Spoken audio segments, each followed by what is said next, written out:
نستعينه ونستغفره ونعوذ بالله من شرور أنفسنا ومن سيئات أعمالنا من يهده الله فلا مضل له ومن يضلل فلا هادي له وأشهد أن لا إله إلا الله وحده لا شريك له وأشهد أن محمدا عبده ورسوله أما بعد فإن خير الحديث كتاب الله وخير الهدي هدي محمد صلى الله عليه وسلم وشر الأمور محدثاتها وكل محدثة بدعة وكل بدعة ضلالة وكل ضلالة في النار فأعوذ بالله من الشيطان الرجيم بسم الله الرحمن الرحيم قاف والقرآن المجيد بل عجبوا أن جاءهم منذر منهم فقال الكافرون هذا شيء عجيب أإذا متنا وكنا ترابا ذلك رجع بعيد قد علمنا ما تنقص الأرض منهم وعندنا كتاب حفيظ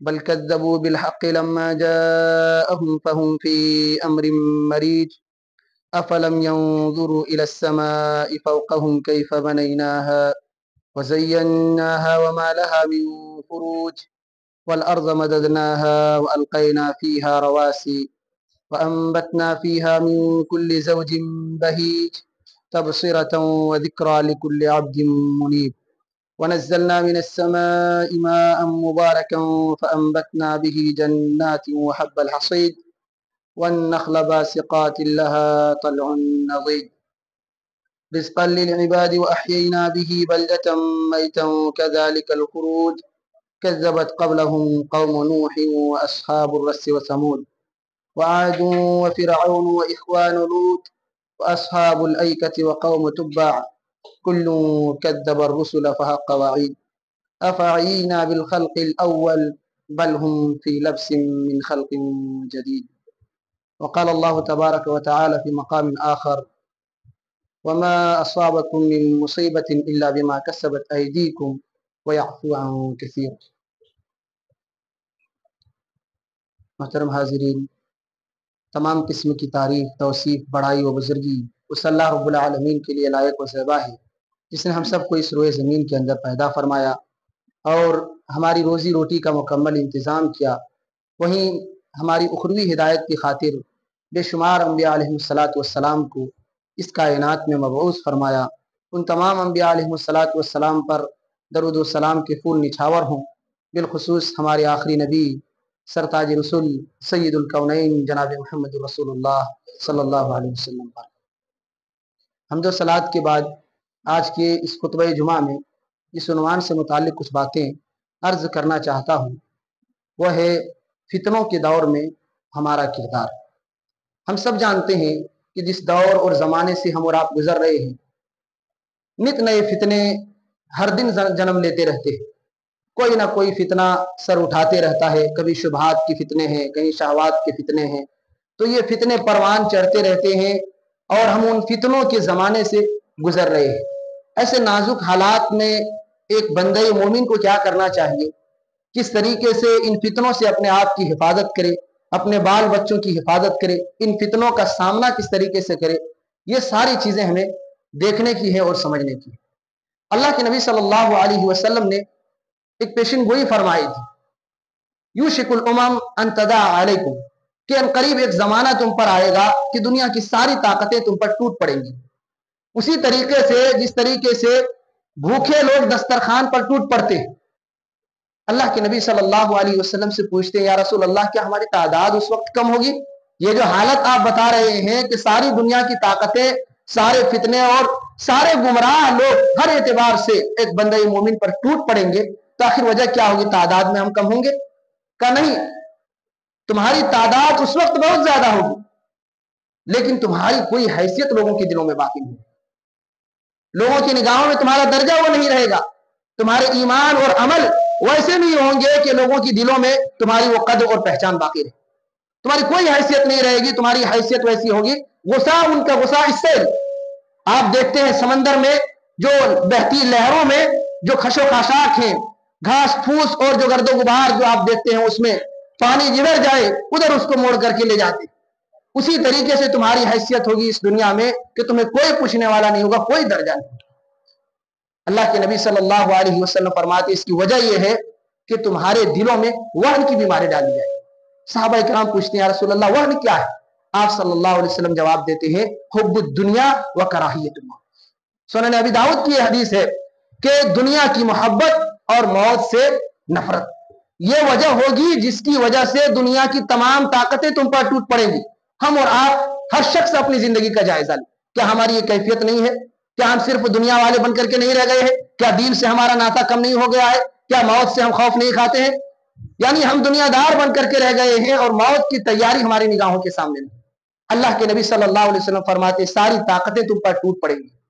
تمہاری آخرت کی بے خوفی کی وجہ سے، موت اور اس کے بعد کی تیاری کی غفلت کی وجہ سے، دنیا اور دنیا طلبی کی وجہ سے ساری طاقتیں تم پر ٹوٹ پڑیں گی. یہ آج کا دور ہے.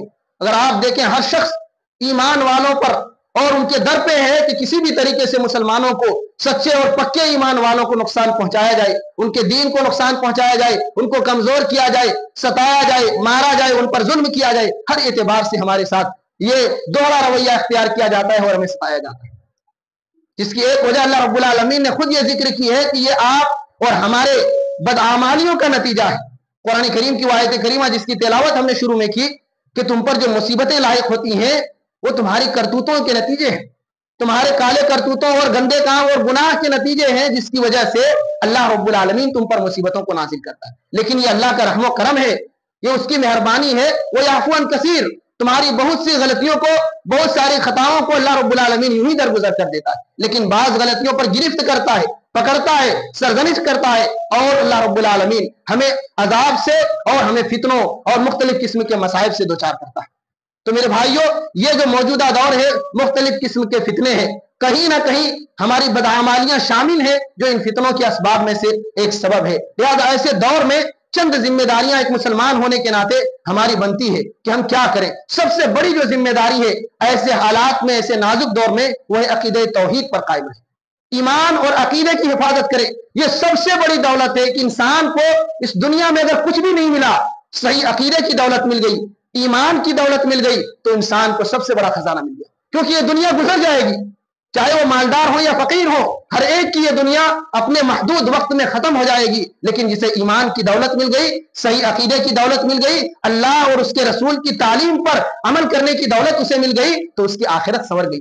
اس کی آخرت سنور گئی جو ہمیشگی کی جگہ ہے، جو ہمیش کے لیے نجات کا ذریعہ ہے کہ جس کی آخرت بن جائے وہ ہمیشگی کے سکون کو پا لیتا ہے. اس لیے عقیدے کی حفاظت کریں. جتنے فتنے آئیں گے آپ یقین مانیے سارے فتنوں سے آپ مقابلہ کر سکتے ہیں اگر آپ کے پاس صحیح ایمان ہے، صحیح عقیدہ ہے. کیونکہ جب آپ کے پاس صحیح عقیدہ ہوگا، سچا ایمان ہوگا، تو فوراً جو بھی حادثات آئیں گے، جتنے فتنے آئیں گے، آپ کے دل میں یہ تڑپ اور چاہت پیدا ہوگی کہ یہ اللہ کی طرف سے ہے، اسی ذات کی طرف سے ہے جس نے ہمیں پیدا کیا ہے، جس ایک رب کی ہم عبادت کرتے ہیں، جس کے سامنے سر بسجود ہوتے ہیں. پھر ساری مشکلوں سے آپ مقابلہ کر سکتے ہیں، ساری پریشانیوں کا سامنا آپ کر سکتے ہیں. آپ کا ایمان مضبوط ہوگا تو دنیا کے چیلنجز کا سامنا آپ آسانی کے ساتھ کر سکتے ہیں، دنیا کی تکلیفوں کو آسانی کے ساتھ برداشت کر سکتے ہیں. یہ ایمان اور عقیدے اگر آپ بیچ کھائے تو پوری دنیا بھی آپ کو مل جائے، پھر بھی وہ گھاٹے کا سودا ہے کہ آپ نے سب سے بڑی پونجی کو بیچ کر کے ایک معمولی چیز خریدی ہے جس کی کوئی حیثیت نہیں، کوئی حیثیت نہیں ہے. اس لیے جہاں کہیں بھی رہے، جس کے ساتھ بھی رہے، ایسے پرفتن دور میں خاص طور پر اپنے ایمان اور عقیدے کی حفاظت کریں. اس کا کبھی بھی سودا نہ کرے، اس کو داؤ پر لگنے نہ دے کہ ایمان بک گیا، ایمان برباد ہو گیا، آپ کی یہ زندگی آپ کے جینے کے بعد بھی برباد ہو گئی، اصل زندگی آپ کی تباہ ہو گئی. اور عقیدہ ہے، اعمال میں گڑبڑی ہے تو یقیناً وہ بھی قابل گرفت چیز ہے، لیکن اللہ رب العالمین آپ کی توحید کی برکت سے، آپ کے ایمان کی وجہ سے اللہ تعالیٰ آپ کو جنت دے دے گا، جنت دے دے گا. آپ کے گناہوں کو اللہ معاف کر سکتا ہے.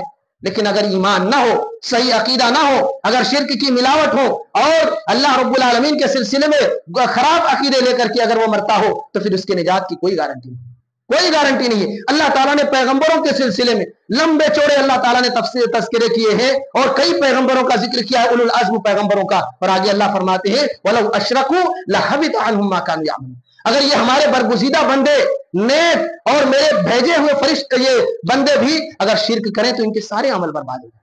اللہ کے نبی صلی اللہ علیہ وسلم جو کائنات کے امام ہیں، ابتدائے دنیا سے لے کر انتہائی دنیا تک سب سے بہتر انسان ہے،